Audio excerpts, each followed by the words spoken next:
Minha querida, essa história que vou contar agora é daquelas que pesam no peito.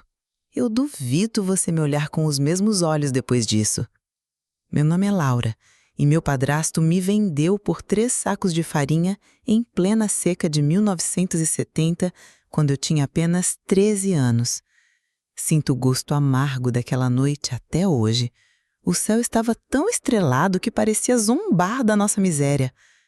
Lembro do rangido da porta de nossa casa de taipa quando o seu Gaspar, o dono do armazém de Quixadá, entrou com aqueles 3 sacos de farinha nos ombros de seu ajudante.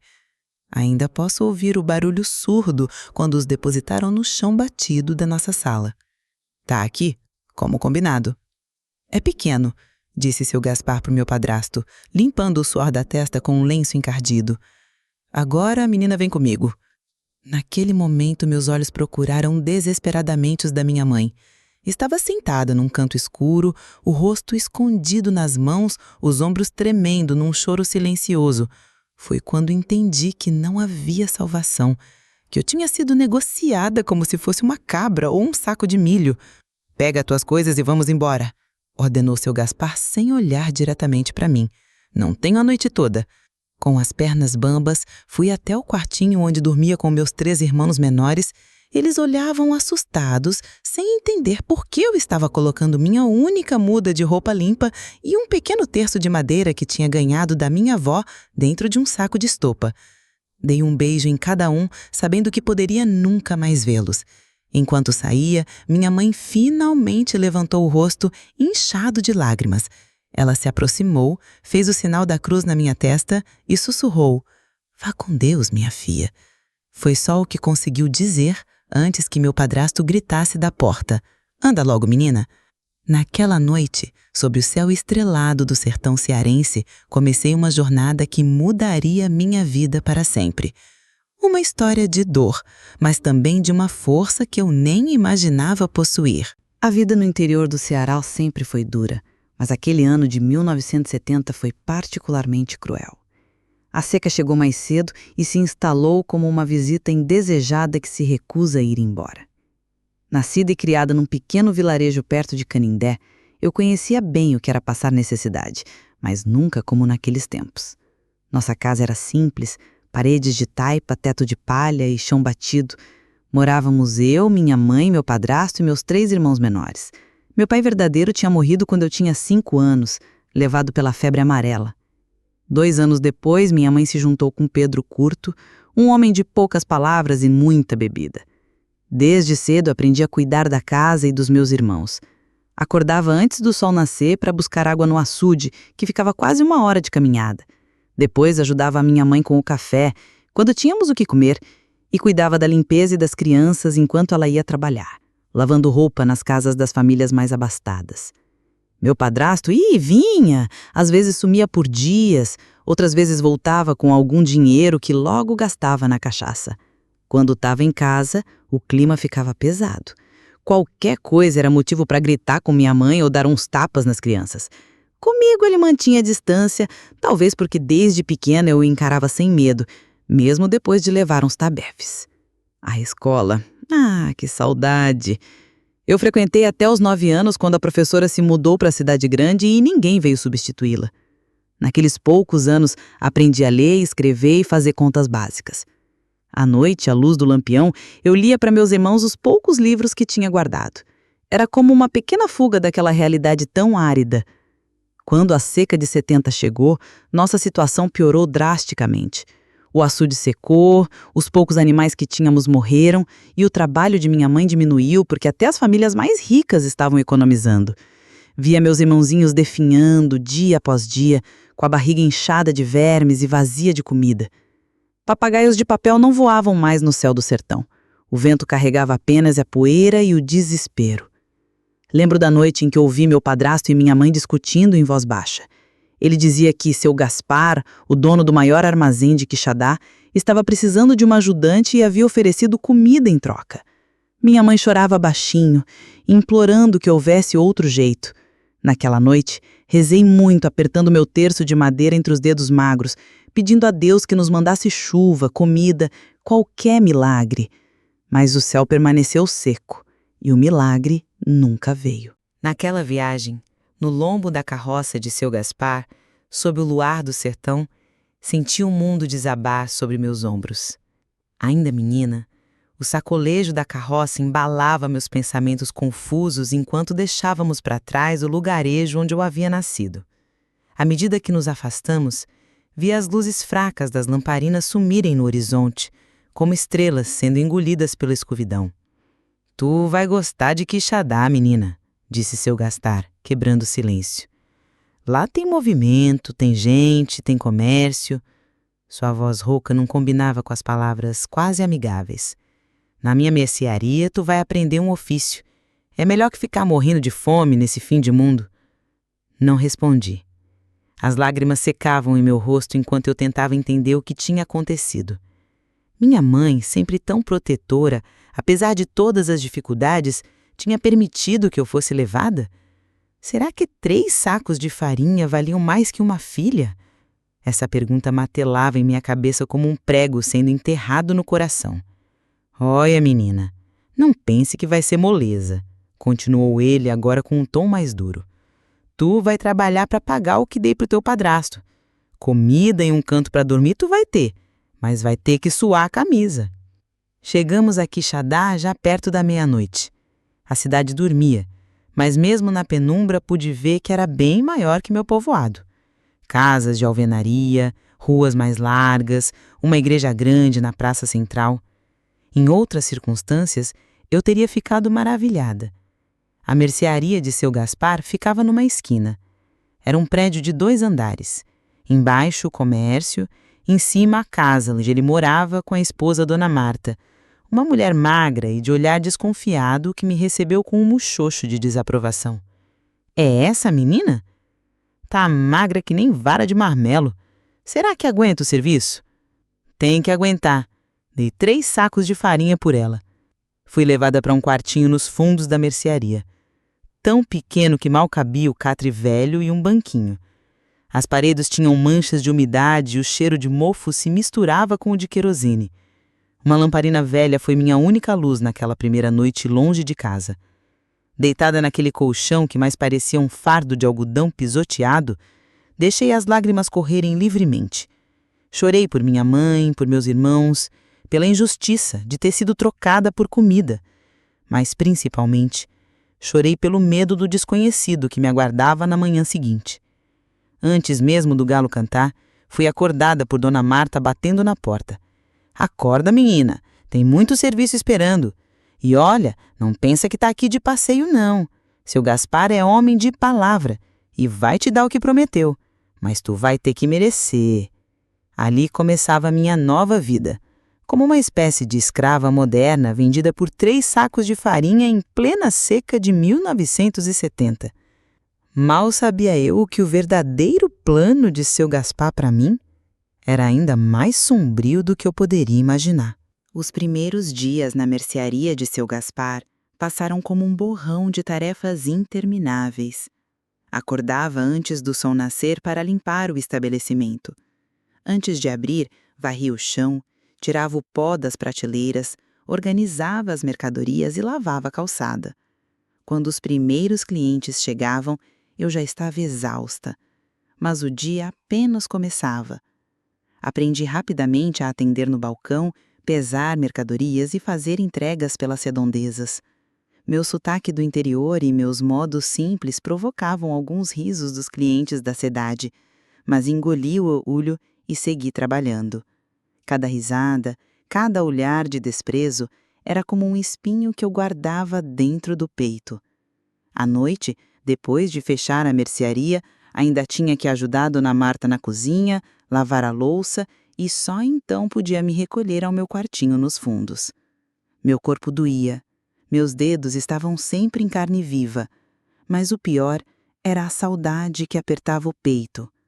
Nos momentos de solidão, pegava meu terço e rezava pelos meus irmãos, imaginando se eles teriam comido naquele dia. Foi numa quinta-feira, quase 3 semanas depois da minha chegada, que descobri o verdadeiro plano de seu Gaspar.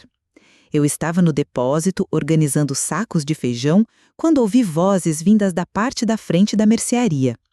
Normalmente não prestava atenção nas conversas dos clientes, mas uma frase me fez parar. "E aí, Gaspar, quando é que vai me apresentar a tal menina que você arrematou lá dos lados de Canindé?" Era a voz de Coronel Severino, um fazendeiro rico da região que vinha à mercearia uma vez por semana. Homem corpulento de uns 50 anos, bigode grisalho e olhos pequenos que pareciam sempre avaliar o valor de tudo e todos. "Calma, coronel", respondeu seu Gaspar com uma risada cúmplice. "Deixa a menina se ambientar primeiro, ela ainda está se acostumando, mas logo logo vai estar mais adaptada." "Mas ela é bonita como você disse?" "Magrela ainda por causa da seca, mas tem um rosto bonito e vai ganhar mais saúde com a comida. O senhor não vai se arrepender." Meu sangue gelou. O peso daquela conversa caiu sobre mim como uma pedra. Não era só para trabalhar na mercearia que seu Gaspar tinha me comprado. Havia um plano muito mais sinistro: me preparar para entregar ao Coronel Severino, conhecido por ter moças jovens trabalhando em sua fazenda, o que todos comentavam em sussurros. "Quero ela daqui a 1 mês", disse o coronel com firmeza. "E se for como você está dizendo, pago bem. Tô precisando de uma menina nova lá na sede da fazenda desde que a outra fugiu." "Pode deixar, coronel. Daqui a 1 mês ela vai estar pronta para ir. Tô alimentando bem, ensinando a ser obediente." Quando eles saíram para a frente da mercearia, deixei-me escorregar até o chão entre os sacos de feijão. Meu coração batia tão forte que parecia que ia sair pela boca. As lágrimas desciam silenciosas pelo meu rosto enquanto a terrível verdade se revelava. Eu não tinha sido comprada apenas para trabalhar na mercearia. Eu seria revendida como se fosse gado para servir aos caprichos de um homem poderoso e cruel. Naquele momento, algo dentro de mim mudou para sempre. O medo deu lugar a uma determinação feroz que nem eu sabia que possuía. Não seria mercadoria para ser vendida e revendida. De alguma forma, precisava escapar desse destino que tinham traçado para mim. Mas como? Para onde iria? Quem ajudaria uma menina pobre e sozinha? Com as mãos trêmulas, apertei meu terço de madeira e fiz uma promessa silenciosa. "Por Nossa Senhora de Canindé, não vou deixar que façam isso comigo. Prefiro morrer tentando fugir do que viver como escrava." Após ouvir aquela conversa, voltei às minhas tarefas com um autômato. Meu corpo se movia, mas minha mente estava em outro lugar, processando o horror do destino que me aguardava. Durante o restante daquele dia, servi os clientes, organizei mercadorias e obedeci às ordens de Dona Marta, mas era como se estivesse observando outra pessoa fazer essas coisas. Quando o seu Gaspar se aproximou de mim mais tarde, instintivamente me encolhi. Suas palavras soavam diferentes agora. Cada gentileza parecia uma armadilha. Cada gesto de aprovação me causava repulsa. "Laura está trabalhando bem", ele disse, passando a mão pelos meus cabelos de um jeito que me fez estremecer. "Tá ficando mais corada também. A comida da Marta tá fazendo bem para tu." Engoli em seco, forçando um agradecimento quase inaudível. Aqueles olhos que antes me pareciam apenas severos, agora revelavam uma cobiça que me causava náuseas. Ele não estava me alimentando por bondade, estava me engordando como se engorda um animal para o abate. Naquela noite, trancada no meu quartinho, deixei que todo o terror e a angústia que tinha segurado durante o dia explodissem. Chorei até meus olhos arderem, mordendo o travesseiro para abafar os soluços. Não queria que ninguém ouvisse meu desespero. Senti raiva, uma raiva que nunca tinha experimentado antes, do meu padrasto que me vendeu, da minha mãe que permitiu, de seu Gaspar e do coronel que me tratavam como mercadoria. Mas o pior sentimento era o da traição. Durante aquelas semanas tinha começado a acreditar que, apesar de tudo, ao menos estava segura, aprendendo um ofício, com comida na barriga.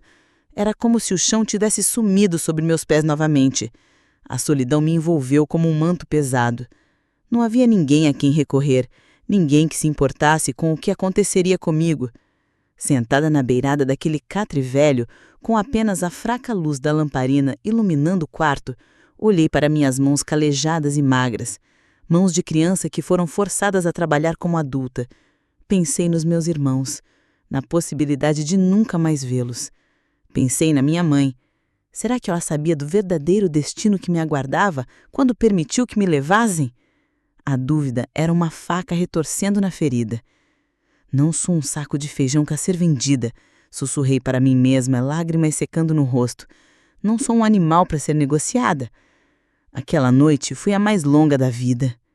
Revirei no catre, o medo e a angústia não me deixavam dormir. Cada barulho da madeira velha estalando, cada som noturno da cidade estranha me sobressaltava. Imagens terríveis do que poderia me acontecer na fazenda do Coronel Severino invadiam minha mente como fantasmas. Pela primeira vez, pensei seriamente em fugir. Mas para onde? Como sobreviveria sozinha? O que aconteceria se me pegassem? As histórias que tinha ouvido sobre meninas fugitivas que acabavam em situações ainda piores me assombravam. Ao amanhecer, quando os primeiros raios de sol entraram pelas frestas da janela, eu estava exausta, mas algo havia mudado dentro de mim.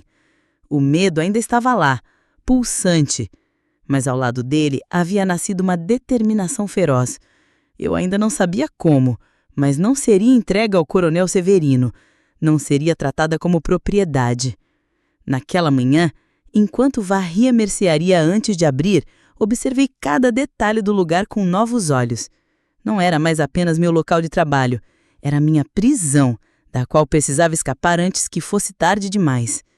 Cada cliente que entrava, cada comentário, cada interação passou a ser analisada em busca de uma oportunidade, de uma saída, de uma esperança. Os dias após descobrir o plano de seu Gaspar foram um estranho exercício de dissimulação. Por fora, eu continuava sendo a menina obediente e trabalhadora. Por dentro, minha mente fervilhava com planos de fuga e sobrevivência. Comecei a observar tudo com mais atenção. Os olhares em que a mercearia ficava mais vazia, as rotas das entregas que fazia, os clientes que pareciam mais gentis. Uma mudança sutil, mas significativa, foi a maneira como seu Gaspar e Dona Marta passaram a me tratar. De repente, comecei a receber porções maiores de comida. Dona Marta trouxe um vestido menos esrapado para eu usar quando atendia os clientes. Seu Gaspar começou a me ensinar a lidar com o dinheiro e a fazer contas simples no comércio. "Tu é esperta, menina", ele dizia com um sorriso que não alcançava os olhos. "Mais esperta que muita gente grande que vem aqui." Cada elogio, cada gentileza me causava um embrulho no estômago. Eu sabia que não era valorização genuína. Era como um fazendeiro cuidando de um animal que vai render bom dinheiro no abate. Uma tarde, enquanto eu organizava latas de conserva, o Coronel Severino apareceu na mercearia. Meu corpo inteiro enrijeceu quando ele se aproximou do balcão. Seus olhos pequenos e frios me examinaram de cima a baixo, como quem avalia uma peça de carne no açougue. "É essa menina, Gaspar?" perguntou ele sem tirar os olhos de mim. "Sim, coronel. É ela mesmo?" Seu Gaspar veio para perto de mim, colocando uma mão no meu ombro que pesava como chumbo. "Laura, vem aqui cumprimentar o Coronel Severino. Ele é o homem mais importante dessas bandas." Com as pernas tremendo e o coração batendo acelerado, me aproximei e murmurei um bom dia quase inaudível, mantendo os olhos fixos no chão. "Olha para mim, menina", ordenou o coronel. Lentamente ergui o olhar. Seus olhos eram como duas contas escuras e sem brilho, avaliando cada centímetro do meu rosto. Ele sorriu, revelando dentes amarelados pelo fumo de rolo. "Bonita mesmo", disse ele a seu Gaspar como se eu não estivesse ali. "Tá ficando mais corada. Daqui a pouco tá no ponto como tu disse." "O combinado era 1 mês, falta pouco agora." "Tá bom, vou preparar o quarto dela lá na sede." O coronel se virou para mim novamente. "Tu vai gostar de morar na fazenda, menina. Lá tem muito espaço, comida boa. Melhor que ficar nessa mercearia apertada." Eu não consegui responder. Um nó se formou na minha garganta, sufocando qualquer palavra. O coronel riu da minha reação, interpretando-a como timidez de menina do interior. Após ele sair, corri para o depósito e vomitei tudo que tinha no estômago. A náusea não era apenas física, era o nojo daquela situação, daqueles homens, do destino que queriam me impor. Naquela mesma noite, enquanto lavava a louça do jantar, ouvi Dona Marta discutindo com seu Gaspar na sala. "Tu tá louco de vender as meninas pro coronel? Ela sabe. Todo mundo sabe o que acontece com as moças que vão pra fazenda dele. A última voltou prenha e quase morta depois de tentar tirar a criança com chá de arruda. Cala essa boca! O que acontece na fazenda dele não é problema nosso. Ele tá pagando bom dinheiro pela menina. E se descobrirem? Já não basta ter comprado ela do padrasto, agora quer revender como se fosse mercadoria. Quem vai descobrir? Aquela gente lá de Canindé mal sabe assinar o nome. E aqui em Quixadá, todo mundo sabe que o coronel faz o que quer, ninguém vai se meter. A discussão continuou, mas eu já tinha ouvido o suficiente. Meu tempo estava se esgotando rapidamente. O prazo de 1 mês estava quase chegando ao fim e eu precisava agir antes que fosse tarde demais. Naquela noite, deitada no catre, tomei uma decisão. Na primeira oportunidade que surgisse, eu fugiria. Não importava para onde, não importava como. Qualquer destino seria melhor do que a fazenda do Coronel Severino. A oportunidade de fuga surgiu mais cedo do que eu esperava. 3 dias após a visita do Coronel Severino, seu Gaspar me mandou fazer uma entrega na casa de Dona Esther, uma cliente que morava nos arredores de Quixadá. Era uma sacola grande, cheia de provisões para a semana, e o caminho até lá levaria quase 1 hora a pé. Vai e volta ligeiro, ordenou ele, me entregando a sacola pesada. Não fica de prosa com ninguém pelo caminho. Com o coração acelerado, peguei a sacola e saí. Enquanto caminhava pelas ruas de terra da cidade, minha mente trabalhava frenética. Era agora ou nunca. Em vez de seguir o caminho para a casa de Dona Esther, poderia tomar a estrada que levava para fora da cidade. Mas e depois? Para onde iria? Como sobreviveria sem comida, sem dinheiro, sem conhecer ninguém? No meio do caminho, parei à sombra de um juazeiro para descansar e pensar. Foi quando notei uma pequena igreja branca no alto de uma colina. Algo me atraiu até lá. Talvez a lembrança das missas de domingo na minha terra. Talvez apenas a necessidade de um abrigo temporário para organizar meus pensamentos. A igreja estava vazia, exceto por uma senhora de cabelos grisalhos que varria o chão de cerâmica gasta. Ela levantou os olhos quando eu entrei e sorriu. Boa tarde, minha filha. Veio rezar? Assenti silenciosamente, ainda segurando a sacola de mantimentos. A senhora, que se apresentou como Dona Sofia, me olhou com atenção, como se pudesse enxergar além da minha aparência frágil. Você não é daqui, né? Perguntou ela, apoiando-se na vassoura. Algo naqueles olhos bondosos quebrou minhas defesas. As palavras saíram como uma torrente.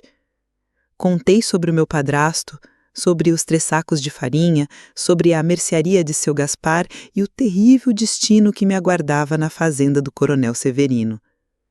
Falei até ficar sem fôlego, as lágrimas escorrendo pelo rosto, a voz embargada pelo medo e pela angústia. Dona Sofia ouviu tudo em silêncio, seu rosto enrugado expressando primeiro choque, depois indignação e, finalmente, determinação.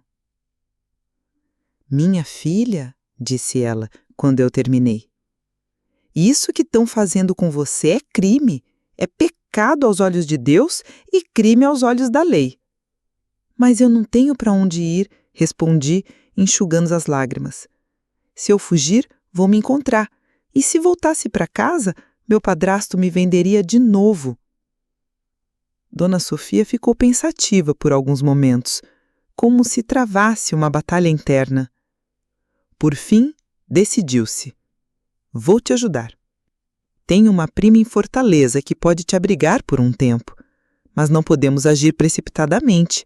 Se você sumir agora com essa entrega, vão te procurar por toda parte. O plano que Dona Sofia elaborou era arriscado, mas era minha única esperança.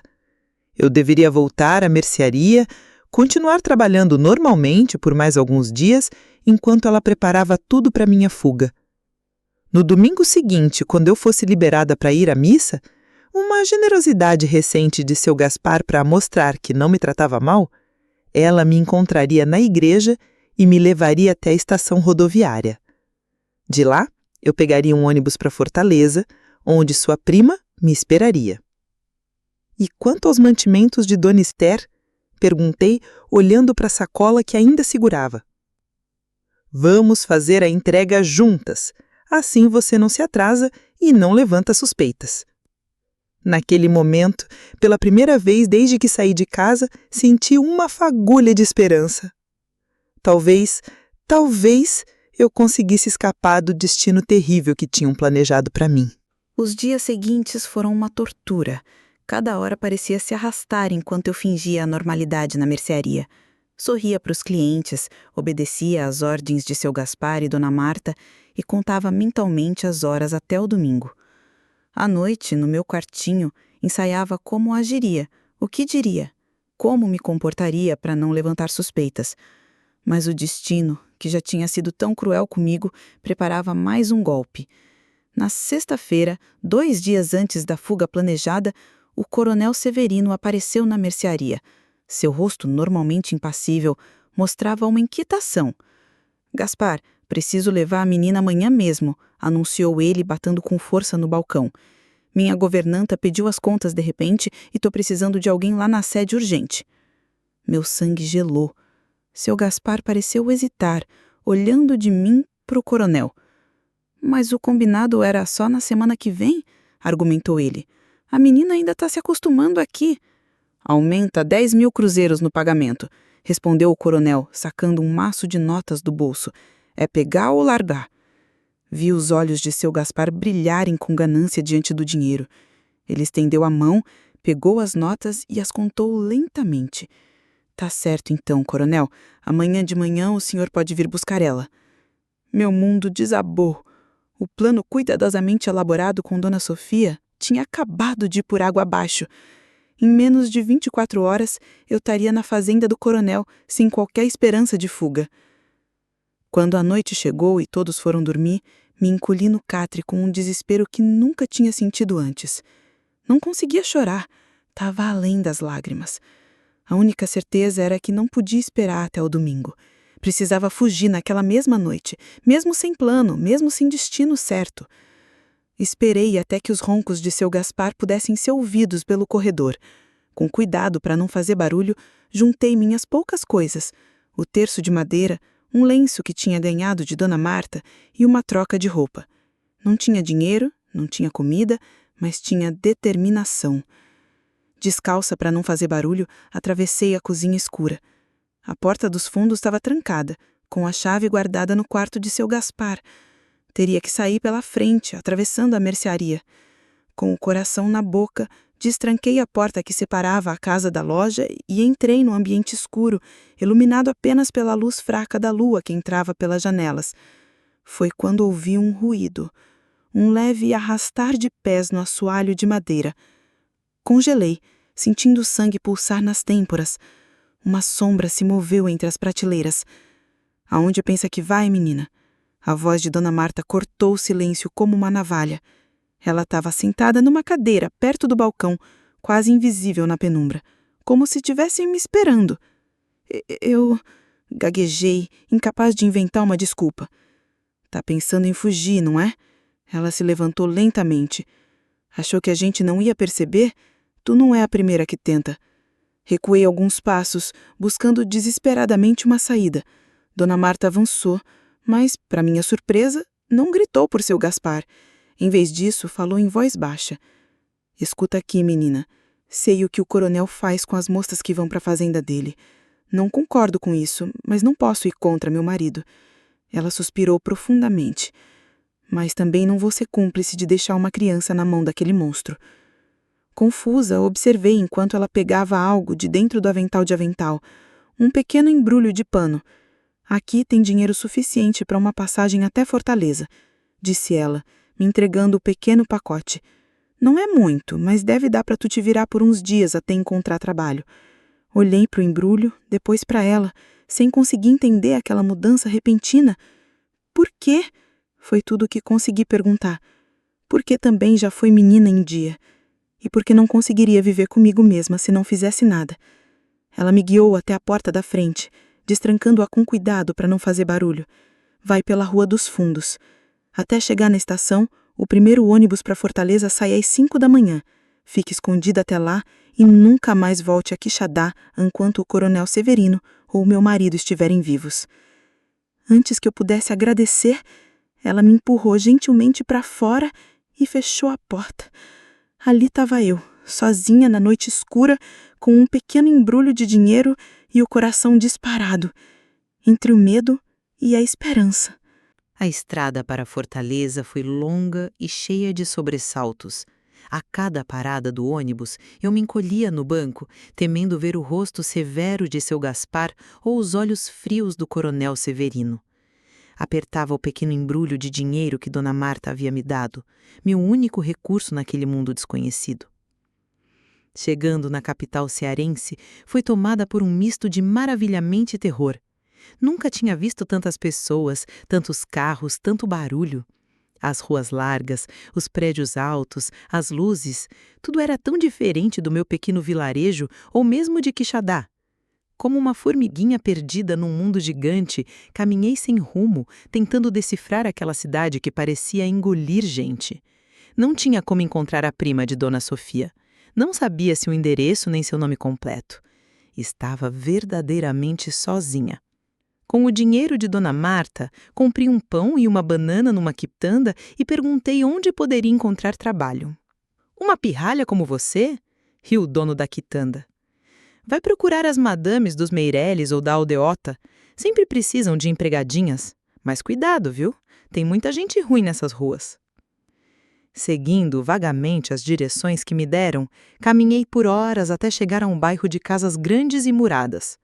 Bati de porta em porta, oferecendo-me para limpar, cozinhar, qualquer serviço. Fui recebida com desconfiança, portas fechadas na cara, até que uma senhora idosa, Dona Celeste, aceitou me dar um teto em troca de trabalho. "Pode dormir no quartinho dos fundos", disse ela, me olhando por cima dos óculos. "Mas é por experiência. Se não servir, vá embora."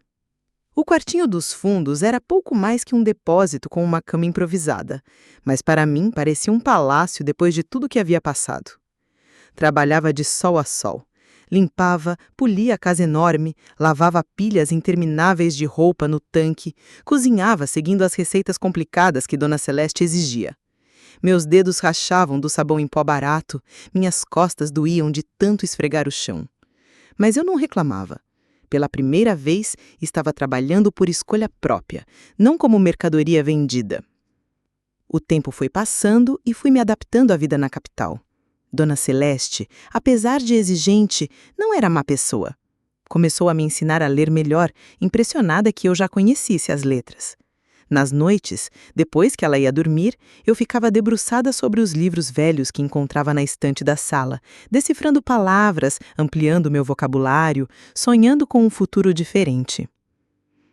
Um dia, fazendo compras para Dona Celeste no mercado, esbarrei numa senhora que deixou cair todas as suas sacolas. "Me desculpe", falei, ajudando-a a recolher as coisas. Ela me olhou atentamente e sorriu. "Não tem problema, minha filha, mas você é muito jovem para estar carregando tanto peso. Quantos anos tem?" 14, respondi, acrescentando 1 ano à minha idade real. "E trabalha de doméstica? Não deveria estar na escola?" Aquela pergunta despertou algo em mim. Escola, estudos, a possibilidade de um futuro além de lavar e passar. Contei a ela um pouco da minha história, omitindo detalhes sobre seu Gaspar e o coronel Severino, apenas mencionando que tinha vindo do interior para trabalhar. A senhora, que se apresentou como professora Clara, ouviu tudo com atenção e indignação crescente. "Olha, minha filha, trabalhar não é vergonha nenhuma, mas uma menina da sua idade precisa estudar. Há uma escola noturna onde dou aulas. Por que não aparece lá? Podemos te matricular." A ideia de voltar a estudar acendeu uma luz dentro de mim que eu nem sabia que existia.